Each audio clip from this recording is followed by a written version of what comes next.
Mr. Prime Minister, we're so very delighted to have you today. Can you bring us a word of greeting?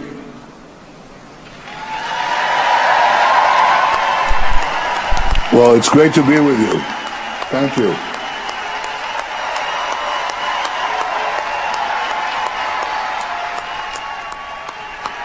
Thank you. It's great to be with you. Pastor John Hagee, I want to greet all of you from Jerusalem, the eternal, undivided capital of Israel. It'll never be divided again.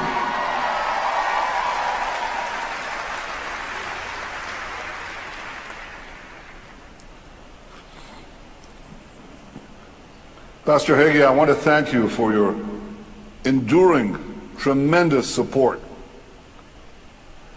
For decades, you've been leading the effort to strengthen support for Israel within the Christian community. And I remember when you began. Once you were one of a handful of brave voices in the wilderness. But thanks to your leadership, now there are millions and millions of devout Christians who stand with Israel. So I want to thank you on behalf of all the people of Israel, and I want to thank the thousands of you who have come to Washington from across America to stand with Israel. You came to Washington, D.C., and I salute you from Jerusalem, D.C., Jerusalem, David's capital. Thank you.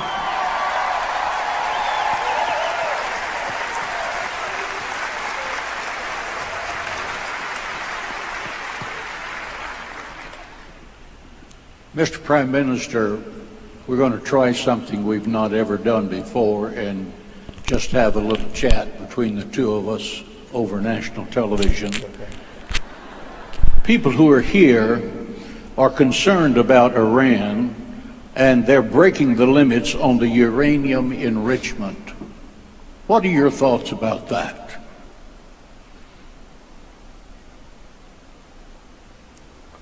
Well, I think they're right to be concerned, but I think we should take some perspective on this. First, the deal was always based on a lie, that Iran was not seeking nuclear weapons. And we exposed that lie when we sent our brave operatives to the heart of Tehran and brought back the secret atomic archive of Iran. And it just showed that they've been working on developing atomic bombs as early as 20 years ago.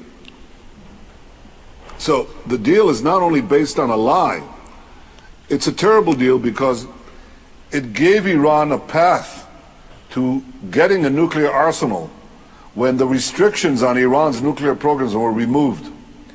It didn't block Iran's path to the bomb, it paved it. In fact, it failed to solve the one problem it was supposed to solve. Now, it made other problems worse by removing sanctions on Iran, thereby helping Iran fuel its war machine in the region. See, when you remove the sanctions, Iran got billions and tens of billions of dollars, potentially hundreds of billions of dollars to fund its aggression. So it's so important that President Trump decided boldly to leave this bad deal. He decided to restore sanctions. And Israel is deeply grateful for that, because this is vital for Israel's security, for the security of the region, for the security of the United States, for the security of the world.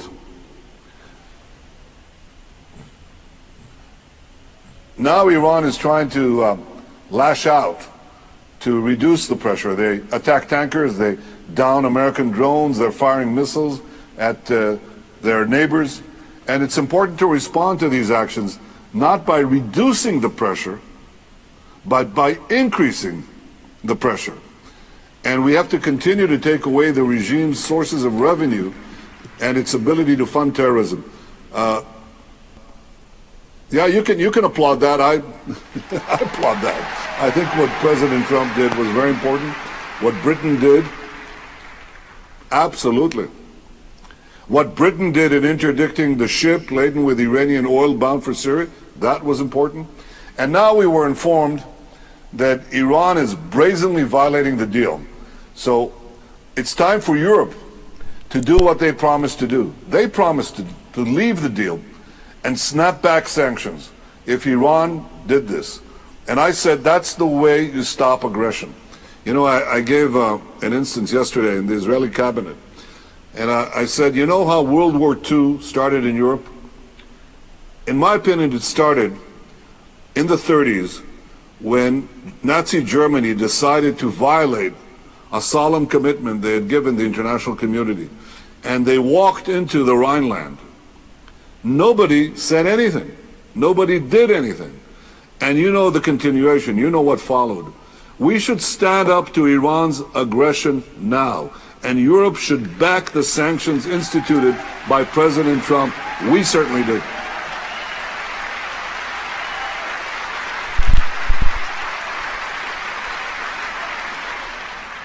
Mr. Prime Minister, could you give us your thoughts about the Israel-U.S. relationship under President Trump?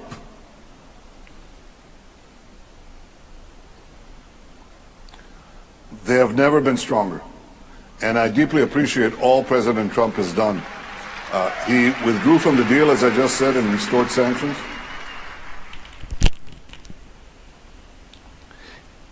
He recognized Jerusalem as Israel's capital, and he moved the embassy there.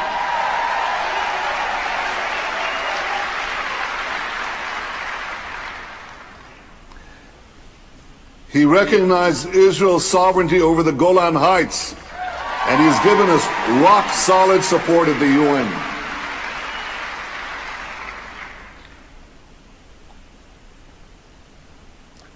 And of course, I have to add that he's given us generous assistance to give us the tools we need to defend ourselves by ourselves, and this has been backed up by Congress, by both sides of the aisle, and we are deeply, deeply grateful for that. Thank you. Thank you.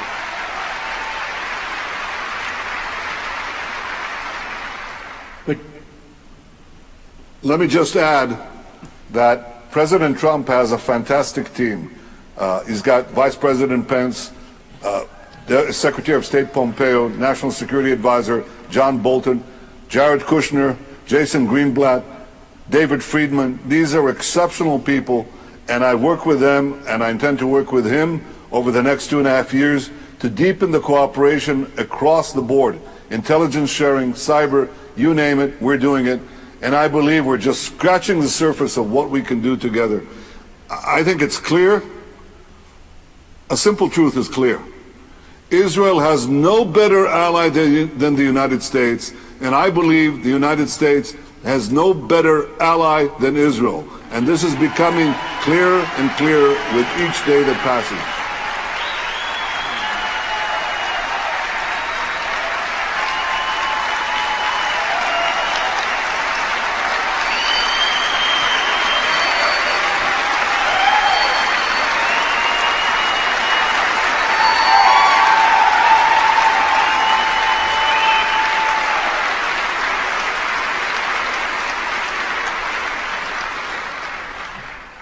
Mr. Prime Minister, this last question.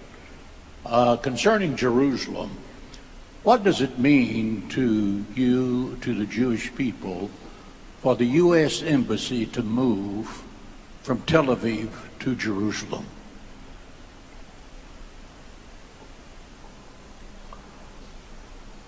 It's a historic proclamation. It ought to be obvious. It is historically obvious, but it's a fact that none of the previous presidents, even though they may have believed it, acted on it.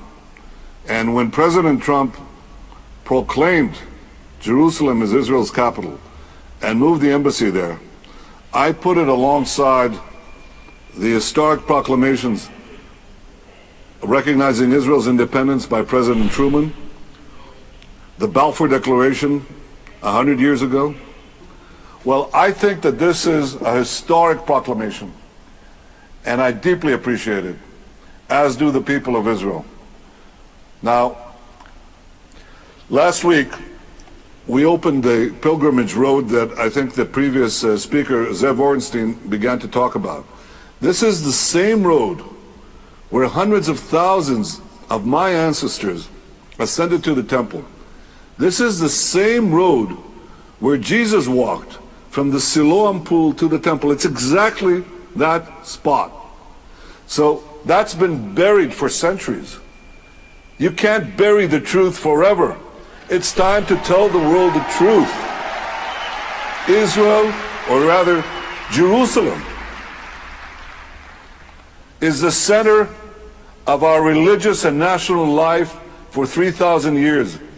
No people has had a connection to this land and this city like the Jews have to Israel and Jerusalem. The Jewish people are the only people in the world that have the same land, the same religion, the same capital, the same language, and the same name for their land and themselves as they had 3,000 years ago. That's some connection. It's time the UN and the international community recognize what President Trump put so clearly. Jerusalem has been and will always be the capital of the state of Israel.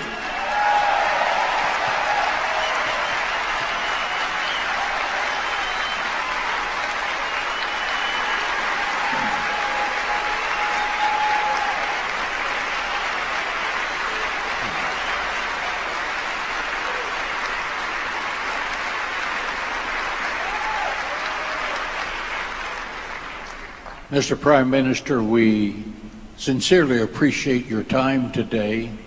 Please know that you, the State of Israel, and the City of Jerusalem are in our prayers for God's blessings and continuance of prosperity in every way. God bless you, sir, and thank you for being with us today. Thank you, and God bless all of you. Thank you. Thank you, friends.